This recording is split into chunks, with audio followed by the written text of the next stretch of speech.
From JBS Studios in Greater New York, this is the JBS News Update with Teisha Bader.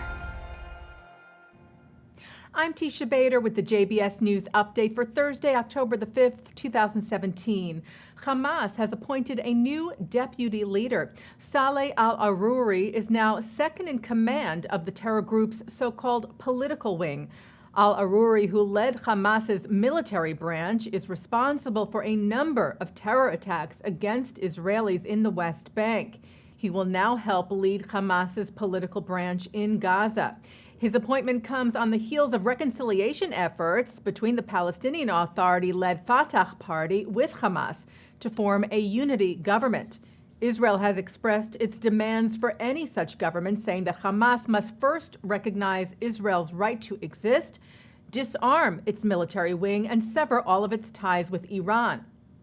Palestinian Authority President Mahmoud Abbas has stated that in such a unity government, all weapons must be under his control. And today, London-based pan-Arabic daily Ra'i al-Yum reported that Egypt, who has led the reconciliation efforts, told Abbas that Hamas will not discuss disarmament or consider the possibility before a peace deal is reached with Israel. And a follow-up to a story we told you about yesterday of the racist and anti-Semitic flyers sent to Weiss's Kosher Bakery in Brooklyn. Today, ABC News reported that a total of 7 businesses in Brooklyn and Manhattan received the same flyer, including the Harlem Business Alliance, 3 Sheepshead Bay law firms, and a Starbucks on the Upper West Side.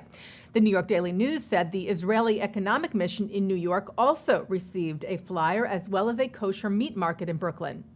Anti-Defamation League New York Regional Director Evan Bernstein said that the ADL was looking into whether the flyers were connected with any particular hate group. He said the ADL strongly condemns the series of, quote, vicious, anti-Semitic, racist, and homophobic letters apparently targeting Jewish-owned businesses in New York City. Local authorities continue to investigate.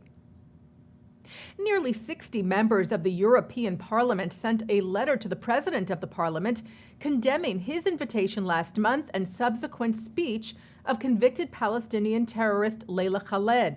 Khaled is a member of terror group Popular Front for the Liberation of Palestine. In 1969, she hijacked an American airplane and the following year tried to hijack an Israeli plane.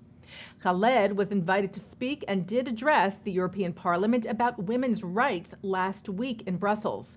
Jewish groups were outraged at the invite. American Jewish Committee Director of the Transatlantic Institute, Daniel Schwamenthal, said it was an utter disgrace that a convicted terrorist is given a platform in the European Parliament to spew her hateful message. And B'nai B'rith International CEO Daniel Mariachin wrote last week that if there was ever a reminder that Europe is losing its way, the appearance this week at the European Parliament by convicted Palestinian terrorist Layla Khaled is surely it. Yesterday, B'nai B'rith released a statement lauding the Parliament members for their letter of condemnation. Canada's recently inaugurated Holocaust Memorial will be getting a new plaque to replace the original one, after some criticism from local lawmakers. As we reported to you, the memorial in Ottawa, Canada's first, was unveiled last week in a ceremony led by Prime Minister Justin Trudeau, who spoke at the inauguration against anti-Semitism and all forms of discrimination. On Tuesday, Canadian Senator Linda Froome and Canadian Member of Parliament David Sweet were among those who criticized the fact that the plaque at the memorial does not mention Jews or anti-Semitism. It reads that the memorial is a tribute to the, quote, millions of men, women, and children murdered during the Holocaust and the survivors who persevered and were able to make their way to Canada after one of the darkest chapters in history. Sweet said if we are going to stamp out hatred toward Jews, it is important to get history right. Canada's Heritage Minister Melanie Joly said the plaque would be replaced with a new one that, quote, reflects the horrors experienced by the Jewish people. Well, those people traveling from New York's John F. Kennedy Airport during the weekdays of the Jewish festival of Sukkot will have a sukkah right in the terminal for their use. The Jewish Week reports that for the first time ever, the Chabad branch that operates at JFK will have an 8 by 8 foot sukkah located in Terminal 4. available for travelers as well as for airport employees. Rabbi Yossi Rapp, who leads Chabad at the airport, said there were many passengers flying to Israel in particular during this time of year. They thought that having the sukkah in the airport was important. The JFK Sukkah opens this Sunday morning through Tuesday evening. And looking now at our programming for tonight on JBS for Thursday, October the 5th at 7 o'clock, Holocaust survivor and author Moshe Avital shares his story on the JBS series Witness.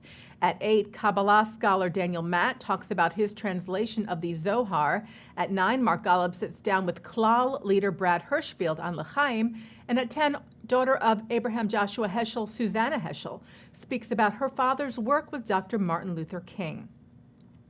And that's the JBS News Update for Thursday, October the 5th, 2017. I'm Teisha Bader.